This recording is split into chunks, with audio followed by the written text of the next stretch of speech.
Good morning dear student. Gayatri PG college Sanchore की online classes में आपका स्वागत है। आज हम BSc part first physical chemistry के नेक्स्ट टॉपिक लिक्विड स्टेट, द्रव अवस्था, इस पर डिस्कस करेंगे।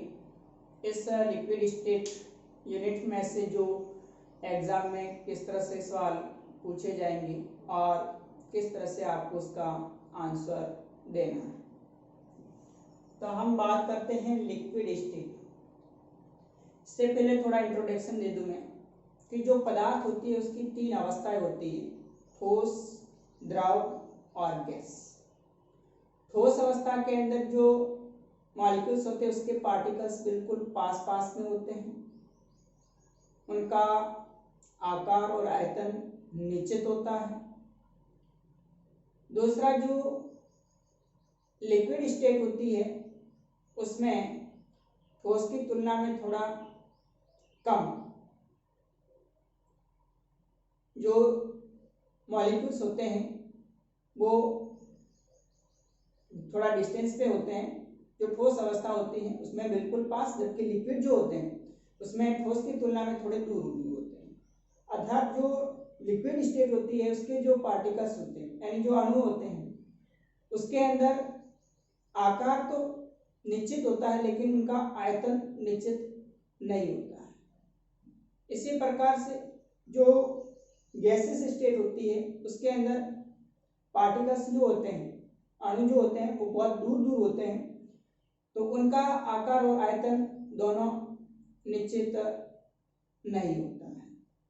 तो यहाँ हम बात करेंगे लिक्विड स्टेट की। जिस प्रकार से गैसेस स्टेट के अंदर वान डेर वाल ने अलग अलग प्रकार के वान डेर वाल फोर्स की बात की थी कि जो गैसेस अणु होते हैं उनके मध्य दुर्बल आकर्षण बल होता है जिसको वान डेर वाल आकर्षण बल के नाम से जाना जाता है। इसी प्रकार से जो लिक्विड स्टेट है उसके अंदर भी इंट्रामोलिकुलर फोर्स इन लिक्विड, अंतरा आणविक बल पाए जाते हैं। जो द्रव मॉलिक्यूल्स होते हैं लिक्विड स्टेट के अंदर जो मॉलिक्यूल्स होंगे, पार्टिकल्स होंगे, उनके अणुओं के मध्य क्या होता है, अंतरा आणविक बल होता है। और उस अंतरा आणविक जो बल होता है वो उनके अंदर तीन प्रकार की अंतरक्रिया से उत्पन्न होता है। 3 टाइप्स में उसमें इंटरेक्शन होगा और उस इंटरेक्शन के कारण उसमें 3 प्रकार के अलग अलग अंतराणविक बल प्रेजेंट होते हैं। तो यहाँ हम बात करते हैं कि जो लिक्विड्स होते हैं उसमें विभिन्न प्रकार के जो अंतराणविक आकर्षण बल है उस पर हम डिस्कस करेंगे। और सवाल ये एग्जाम में पूछा जाएगा कि द्रव में अंतराणविक आकर्षण जो बल है उस पर टिप्पणी लिखिए, या फिर द्रव में अंतराणविक बल कौन कौन से पाए जाते हैं उसका संक्षिप्त विवरण लिखिए। तो इसमें अंदर जो अंतराणविक आकर्षण बल है अंतरक्रिया से उत्पन्न होंगे वो 3 प्रकार के हैं। फर्स्ट है डाइपोल डाइपोल इंटरेक्शन, हिंदी में इसको द्विध्रुव अंतरक्रिया कहा जाता है। द्विध्रुव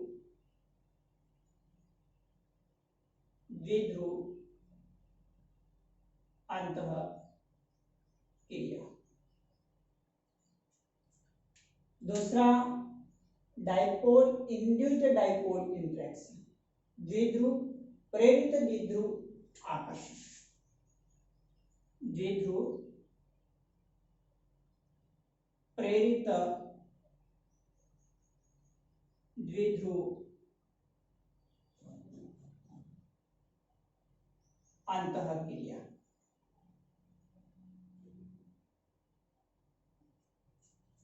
और तीसरा इंड्यूस्ड डाइपोल अर्थात प्रेरित द्विध्रुव, या इसको डिस्पर्सन इफेक्ट, प्रक्षेपण प्रभाव, या फिर लंदन फोर्स भी कहा जाता है, लंदन बल भी कहा जाता है। तो ये जो लिक्विड्स होते हैं उसमें 3 प्रकार के अंतराणविक बल पाए जाते हैं। द्विध्रुव द्विध्रुव अंतर क्रिया के द्वारा द्विध्रुव द्विध्रुव आकर्षण बल, द्विध्रुव प्रेरित द्विध्रुव अंतर क्रिया के कारण द्विध्रुव प्रेरित द्विध्रुव आकर्षण बल, और तीसरा प्रेरित द्विध्रुव अंतर क्रिया के कारण प्रेरित द्विध्रुव आकर्षण बल, या इसको प्रक्षेपण इफेक्ट, प्रक्षेपण प्रभाव, या फिर लंदन फोर्स, लंदन नामक का जो साइंटिस्ट था उसने इसका खोज किया था, इसलिए इसको लंदन फोर्स, लंदन बल भी कहा जाता है। तो यहाँ सबसे पहले बात करते हैं अपन डाइपोल डाइपोल इंटरेक्शन की, द्विध्रुव द्विध्रुव अंतर क्रिया क्या होती है।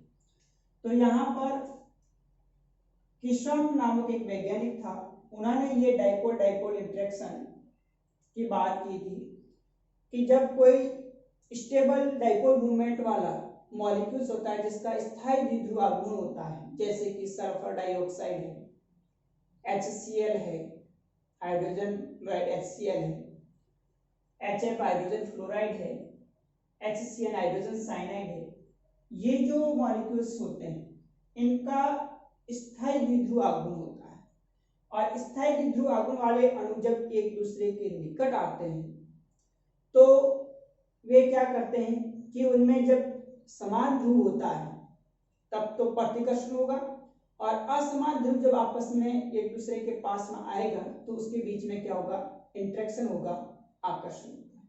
तो समान ध्रुव तो एक दूसरे को प्रतिकर्षित करेंगे और असमान ध्रुव एक दूसरे को आकर्षित करते हैं। तो इस प्रकार से जब दो ध्रुव एक मध्य जब पारस्परिक अंतर क्रिया होती है तो समान ध्रुव एक दूसरे को प्रतिकर्षित और असमान ध्रुव एक दूसरे को आकर्षित करते हैं, और विपरीत आवेशित सिरों द्वारा आकर्षण को द्विध्रुव द्विध्रुव आकर्षण बल कहा जाता है। तो उसमें क्या होगा कि एक मॉलिक्यूल है उसका धनात्मक सिरा, दूसरा जो मॉलिक्यूल है जैसे एक मॉलिक्यूल है इसका ये पॉजिटिव धनात्मक सिरा, और तीसरा द्विध्रुव अणु है जिसका नेगेटिव सिरा, इनके बीच में आकर्षण होगा। इसी प्रकार इसका नेगेटिव यानी ऋणात्मक सिरा और इस द्विध्रुव का धनात्मक सिरा, इनके बीच में आकर्षण होगा। तो इस प्रकार इस द्विध्रुव अणु द्वारा दूसरे अणु के द्विध्रुव से विपरीत आवेशित सिरों के आकर्षण से जो इनके मध्य बल उत्पन्न होता है उससे डाइपोल डाइपोल इंटरेक्शन, द्विध्रुव द्विध्रुव अंतर क्रिया कहा जाएगा, और इनके मध्य का जो बल होगा वो द्विध्रुव द्विध्रुव आकर्षण बल कहलाएगा। और इस द्विध्रुव द्विध्रुव आकर्षण जो बल है उसकी जो ऊर्जा होती है यानी अभिविन्यास है या इसकी ऊर्जा है, इसको एक फॉर्मूला E0 इक्वल टू -2 कोष्टक के अंदर μ1 μ2 अपॉन 4 पाई एप्सिलॉन 0 की पावर 2 1 अपॉन 3 kT r की पावर 6, जहाँ म्यू क्या है, डाइपोल मूवमेंट, द्विध्रुव आघूर्ण, r है डिस्टेंस, इन दोनों के बीच की जो डिस्टेंस होगी दो अणुओं के मध्य की, के यहाँ पर बोल्ट्जमान कांस्टेंट, T टेम्परेचर है, और 4 पाई एप्सिलॉन 0 ये पारगम्यता गुणांक होता है। तो इस फॉर्मूले के आधार पर हम निष्कर्ष निकाल सकते हैं कि जो इनके मध्य आकर्षण ऊर्जा होती है वो उनके द्विध्रुव के मान पर डिपेंड है, जितना ज्यादा डाइपोल मूवमेंट होगा उसकी ऊर्जा उतनी ही ज्यादा होगी, क्योंकि E0 is directly proportional mu है, और इनवर्सली प्रोपोर्शनल होती है उनके डिस्टेंस के लिए। जितनी ज्यादा डिस्टेंस होगी आकर्षण बल उतना ही कम होगा, जितनी डिस्टेंस कम होगी उतना ही आकर्षण बल ज्यादा होगा। तो इस प्रकार से डाइपोल डाइपोल इंटरेक्शन के अंदर जो एक मॉलिक्यूल जिसका स्थायी द्विध्रुव आघूर्ण है, दूसरा मॉलिक्यूल जिसका स्थायी द्विध्रुव आघूर्ण, उनके विपरीत आवेशित सिरों के द्वारा उत्पन्न आकर्षण जो बल होता है उससे डाइपोल डाइपोल इंटरेक्शन कहा जाता है। अब हम नेक्स्ट बात करेंगे डाइपोल इंड्यूस्ड डाइपोल इंटरेक्शन या द्विध्रुव प्रेरित द्विध्रुव अंतर क्रिया।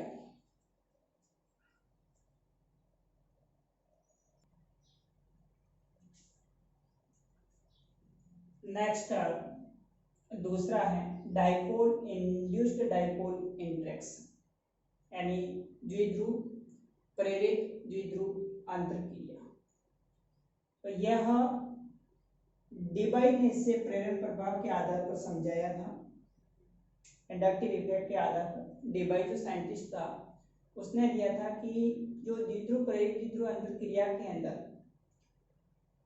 एक जो मॉलिक्यूल होता है वो पोलर होता है, ध्रुवीय अणु होता है, और दूसरा जो मॉलिक्यूल होता है, अणु होता है, वो उदासीन होता है, नॉन पोलर होता है, अध्रुवीय अणु, न्यूट्रल मॉलिक्यूल होता है।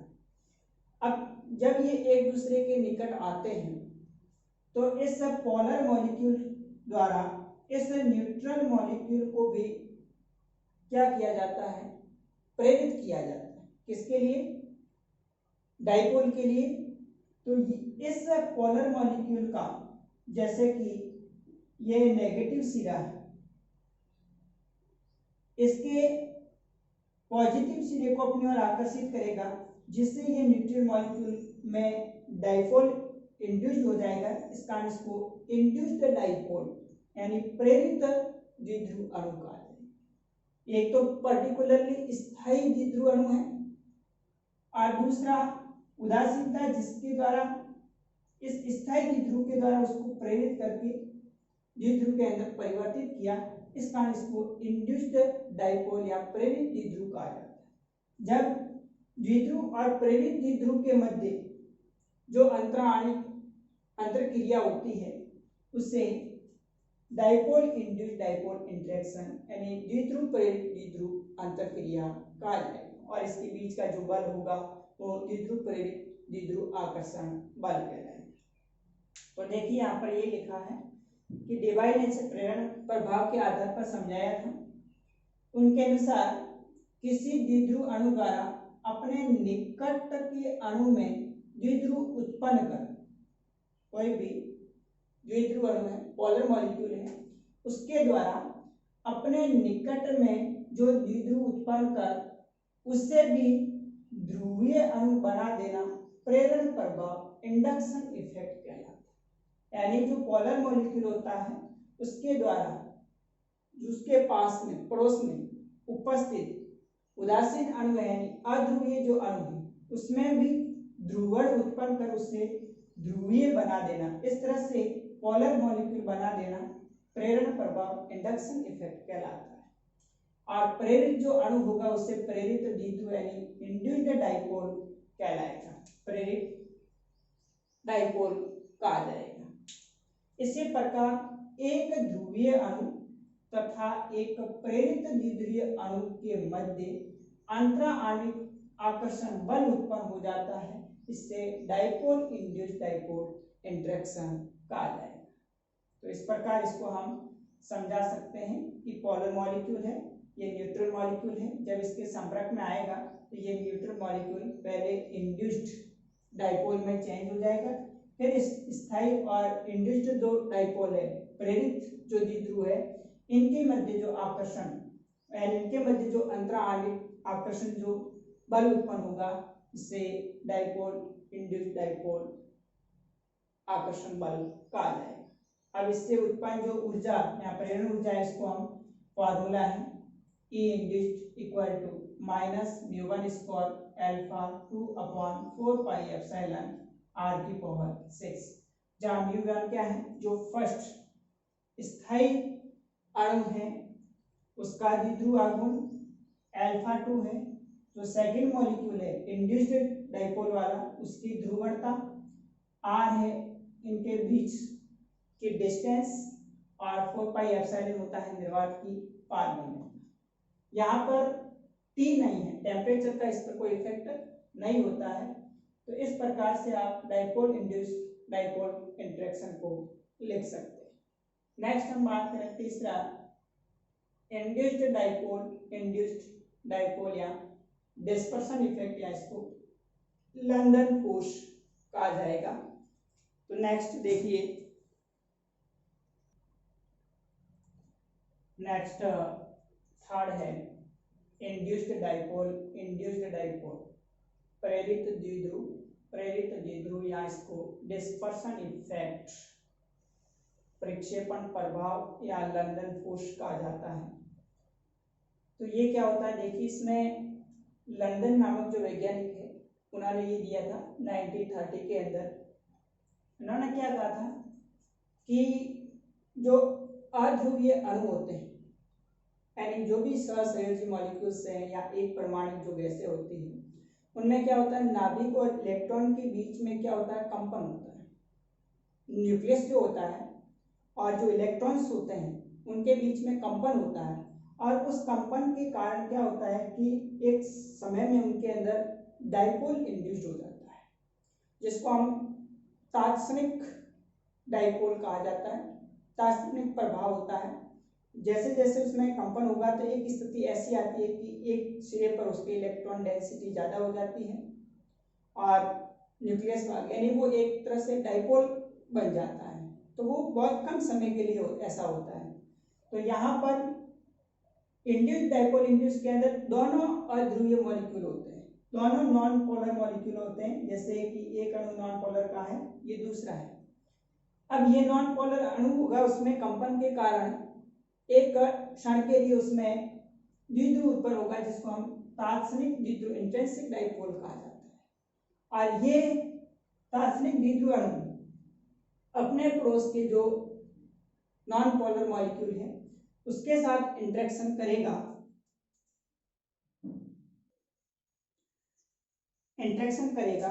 किसके साथ में, तात्क्षणिक जो द्विध्रुव है वो नॉन पोलर जो मॉलिक्यूल उसके साथ इंटरेक्शन करेगा, तो उसको भी क्या करेगा, ध्रुवीय कर देता है। उसमें भी इंड्यूस्ड डाइपोल प्रेरित द्विध्रुव उत्पन्न कर देगा।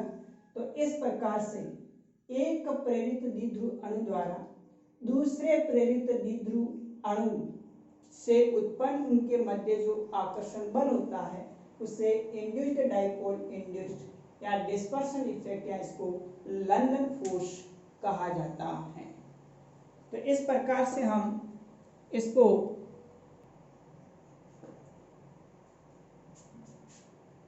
देखिए, यह दोनों अध्रुवीय अणुओं के द्वारा उत्पन्न होता है। अणुओं में नाभिक तथा इलेक्ट्रॉन के मध्य कंपन होता रहता है, जिससे अध्रुवीय अणु भी तात्क्षणिक ध्रुवीय हो जाता है। ये एक अस्थायी द्विध्रुव होता है। जब उनके इलेक्ट्रॉन और नाभिक के बीच में कंपन होगा तो उस कंपन के कारण उसमें एक तात्क्षणिक द्विध्रुव उत्पन्न होता है। तात्क्षणिक का मतलब क्षण कुछ समय के लिए वो एज ए डाइपोल की तरह कार्य करता है। तो उस समय वो कैसा होता है, स्थायी नहीं होता, अस्थायी द्विध्रुव होता है। अब यह प्रेरित द्विध्रुव उसी क्षण किसी निकट के अणु में प्रति समानांतर ध्रुवता उत्पन्न कर उससे भी अस्थायी द्विध्रुव यानी प्रेरित द्विध्रुव बना देता है। तो इस प्रकार दोनों प्रेरित द्विध्रुवों में अंतराणविक आकर्षण बल उत्पन्न हो जाता है, जिससे लंदन बल कहा जाएगा। तो इस प्रकार से दोनों नॉन पोलर मॉलिक्यूल है, लेकिन एक मॉलिक्यूल जिसमें नाभिक और इलेक्ट्रॉन के मध्य कंपन के कारण उसमें एक तात्क्षणिक द्विध्रुव उत्पन्न होगा, एक पल के लिए डाइपोल मूवमेंट उत्पन्न होगा, जिससे मॉलिक्यूल अस्थायी होता है। यह तात्क्षणिक द्विध्रुव अपने निकटवर्ती दूसरे जो नॉन पोलर मॉलिक्यूल है उसके साथ में इंटरेक्शन करके उससे भी प्रेरित द्विध्रुव बना देता है। तो इस प्रकार से इस प्रेरित द्विध्रुव और इस प्रेरित द्विध्रुव इनके मध्य उत्पन्न जो आकर्षण बल होता है उसे लंदन बल या फिर इंड्यूस्ड डाइपोल इंड्यूस्ड प्रेरित द्विध्रुव आकर्षण बल कहा जाएगा। यह अंतःक्रिया प्रक्षेपण डिस्पर्शन के कारण होती है, क्योंकि जब इलेक्ट्रॉन्स न्यूक्लियस के चारों ओर चक्कर करेंगे तो उसमें कुछ डिस्पर्शन होता है। एक तरफ इलेक्ट्रॉन्स ज़्यादा आ जाते हैं, एक तरफ कम, तो न्यूक्लियस और इलेक्ट्रॉन के बीच में इस तरह से एक तात्क्षणिक द्विध्रुव उत्पन्न करने की वजह से इसको डिस्पर्शन अंतःक्रिया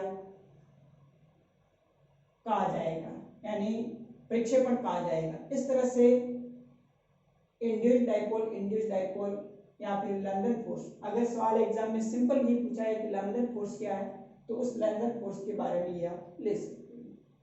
इसकी जो ऊर्जा होती है 3I1 I2 upon 2 I1 plus I2 फिर कोष्टक में into α1 into α2 upon 4 pi epsilon की पावर 2 इंटू r की पावर 6, जहाँ I1 I2 दोनों जो प्रेरित द्विध्रुव अणु है उनकी आयनन ऊर्जा है।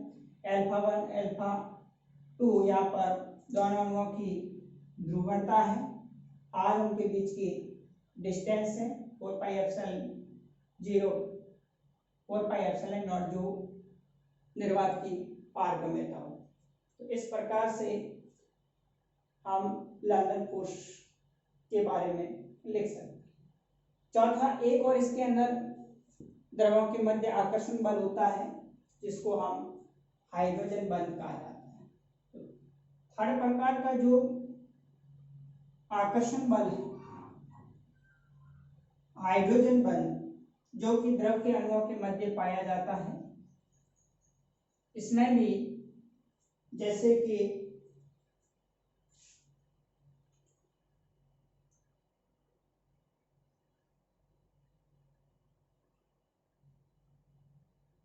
हाइड्रोजन बल जो अधिक विद्युत ऋणी परमाणु ऑक्सीजन है, नाइट्रोजन है, फ्लोरीन है, इनके अणुओं के मध्य पाया जाएगा।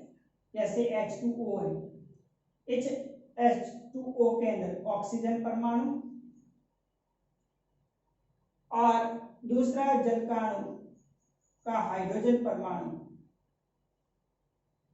इसी प्रकार तीसरा जल का हाइड्रोजन परमाणु, इनके मध्य ऑक्सीजन और हाइड्रोजन परमाणु के मध्य उत्पन्न जो आकर्षण बल होता है जिसे हम हाइड्रोजन बॉन्डिंग या हाइड्रोजन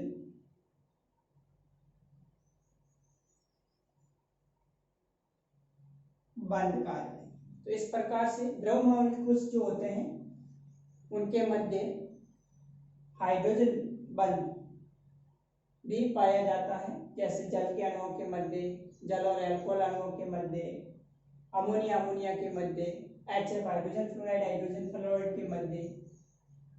तो ये द्रव मॉलिक्यूल हाइड्रोजन बॉन्डिंग भी दर्शाते हैं। तो इस प्रकार से अंतराणविक आकर्षण बल है उसको हम 4 प्रकार से अलग अलग रिप्रेजेंट कर सकते हैं। Dipole dipole interaction, dipole induced dipole interaction, induced dipole या डिस्पर्सन इफेक्ट, लंदन फोर्स, और चौथा हाइड्रोजन बॉन्डिंग। मैंने इसमें 3 प्रकार के मुख्य अंतरक्रियाएं हैं, द्विध्रुव द्विध्रुव अंतरक्रिया, द्विध्रुव प्रेरित द्विध्रुव अंतरक्रिया, और तीसरा लंदन फोर्स या विक्षेपण प्रभाव, या फिर इसको प्रेरित द्विध्रुव अंतरक्रिया कहा जाएगा। तो इस प्रकार से अगर सवाल पूछा जाए तो आप इसका आंसर लिख सकते हैं। नेक्स्ट हम अगले वीडियोस में चर्चा करेंगे। Okay, thank you.